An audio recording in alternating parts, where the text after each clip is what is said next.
ఇక్కడ Vasava నరసింహంలో health education ప్రోగ్రాంలో ఇవాళ మాట్లాడటం జరిగింది. మెన్స్ట్రల్ ప్రాబ్లమ్స్ గురించి మాట్లాడాము.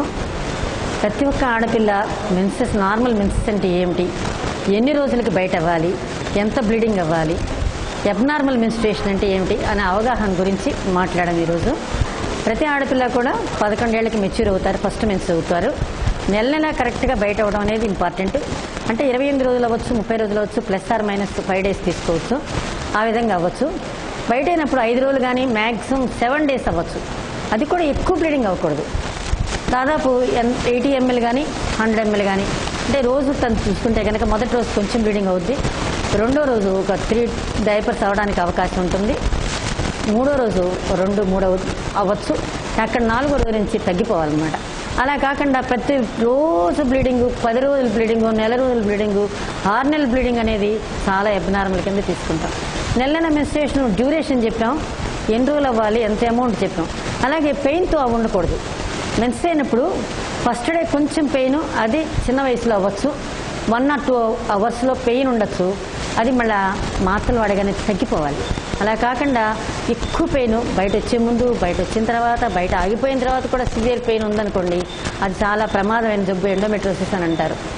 అట్లా ఉంటుంది. అలాగే అబ్నార్మల్ బ్లీడింగ్ అనేది ఎక్కువ రోజులు బ్లీడింగ్ అవ్వడం, వెంటనే 15 రోజులకి 20 రోజులకి బ్లీడింగ్ అయిపోవడం, ఎక్కువ బ్లీడింగ్ అవ్వడం, 10 రోజులు 20 రోజులు అవ్వడం, గడ్డలు పడటం, పెయిన్తో ఉండడం మెన్సెస్లో, ఇవన్నీ కూడా అబ్నార్మల్. అలాగే నెల మధ్య బ్లీడింగ్ అవ్వకూడదు. నెలకి బయట అయ్యారంటే మళ్ళీ నెలకే బయట అవ్వాలి, మధ్యలో మళ్ళీ బ్లీడింగ్ కనిపించకూడదు, అది అబ్నార్మల్.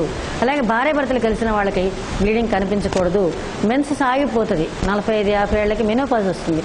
ఆ తర్వాత కూడా 6 months నుంచి 1 year మెన్సెస్ ఆగిపోయిన వాళ్ళకి మళ్ళీ బ్లీడింగ్ కనపడిందంటే అది కూడా చాలా అబ్నార్మల్. అంటే చిన్న వయసులో అయితే hormones problems, polycystic ovaries, hypothyroidism, clotting defects, psychological stress, examination stress, ఇవన్నీ కూడా కారణాలు అవుతాయి. ఏదేమైనా కానీ ఈ బ్లడ్ పోతుంది, మంచి బ్లడ్డే, చాలా వరకు మంచి బ్లడ్ యూట్రస్లో పొర తయారవుతుంది, ఎండోమెట్రియం అని, అది ఊడిపోతుంది, అప్పుడు బ్లీడింగ్ అవుతుంది. అంతే 3 నెలలకు బ్లడ్ అవ్వలేదు కదా, 3 నెలలకి అవ్వాల్సిన మొత్తం 100, 300 అవ్వాలని ఎప్పుడు అనుకోకూడదు. అది అట్లా అయితే కనుక ప్రమాదం ఉంటుంది, రక్తహీనత ఏర్పడుతుంది, హార్ట్ ఫెయిల్యూర్స్ వస్తే ప్రమాదాలు ఉంటాయి. అలాగే ఇంకా ప్రమాదమైన జబ్బులు కూడా ఉంటాయి యూట్రస్లో. చిన్న గడ్డలు ఉండొచ్చు, పాలిప్స్ అంటారు, ఇన్ఫెక్షన్స్ ఉంటాయి, గడ్డలు ఉంటాయి, క్యాన్సర్స్ ఉంటాయి. యూట్రస్లో ఉండొచ్చు, సర్వీక్స్లో ఉండొచ్చు, వెజైనాలో ఉండొచ్చు, అంటే జనేంద్రియాల్లో ఎక్కడన్నా ఉండొచ్చు. అలా కాకుండా ట్యూబ్స్లో కూడా ఉండొచ్చు, ఒకసారి టీబీ ఇన్ఫెక్షన్స్ ఉండొచ్చు. అలాగే హార్మోన్స్లో తేడా, థైరాయిడ్ ప్రాబ్లం ఉండొచ్చు. అలాగే బ్రెయిన్లో ఒకసారి హైపోథాలమిక్ డిసీజ్ ఉండొచ్చు, ఓవరీస్లో క్యాన్సర్స్ ఉండొచ్చు. అంటే ఫీమేల్ హార్మోన్ ఈస్ట్రోజన్ అంటారు, అది ఎప్పుడైతే ఎక్కువగా ప్రొడ్యూస్ అవుతుందో ఓవరీలో ఎక్కువ ప్రొడ్యూస్ అవుతుంది. ఆ ప్రొడ్యూసింగ్ ఫెమినైన్ హార్మోన్ ప్రొడ్యూస్ చేసే ట్యూమర్స్ ఓవరీలో ఉంటే కూడా ఈ బ్లీడింగ్ ఎక్కువ అవుతుంది. కాకపోతే తొందరగా చూపించుకోకపోతే ఏంటి కారణం అని తెలియక చాలా రక్తం పోగొట్టుకొని చాలా లేటుగా వచ్చి 3-4 సీసాలు ఎక్కించుకోవడం, హార్ట్ ఫెయిల్యూర్లోకి వెళ్తాం. చిన్న పిల్లల్ని చాలా వరకు చూస్తుంటాం. అలాగే క్లాటింగ్ డిఫెక్ట్స్ ఉంటాయి కొంతమందిలో, అంటే పుట్టుకతోనే వాళ్ళకి దీంట్లో వస్తుందన్నమాట, జెనెటిక్ పరంగా క్లాట్ అవ్వదు బ్లడ్. అటువంటి డిఫెక్ట్స్ ఏమైనా ఉంటే ఆ క్లాటింగ్ డిఫెక్ట్స్ ఎలా కరెక్ట్ చేయాలని డాక్టర్ని సంప్రదించాలి. ఇంకోసారి ఏంటంటే బ్లడ్ క్లాట్ అవ్వకుండా కొన్ని హార్ట్ డిసీజ్ కాటికి మందులు ఇస్తాం, యాంటీకోయాగులేటర్స్ అంటారు, అవి ఇచ్చినప్పుడు కూడా బ్లీడింగ్ అవ్వడానికి అవకాశం ఉంటాయి అన్నమాట.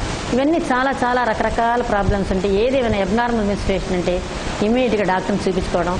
ఇవన్నీ లేకపోయినా సరే prevention is better, the best కింద తీసుకోవాలి. ఎవ్రీ ఇయర్ ఒక చెకప్, కనీసం 2 years చెకప్ చేయించుకొని డాక్టర్ సలహా పొంది ఆరోగ్యాన్ని మెయింటైన్ చేసుకుంటే ఆరోగ్యమే మహాభాగ్యం అని చెప్పండి. Thank you.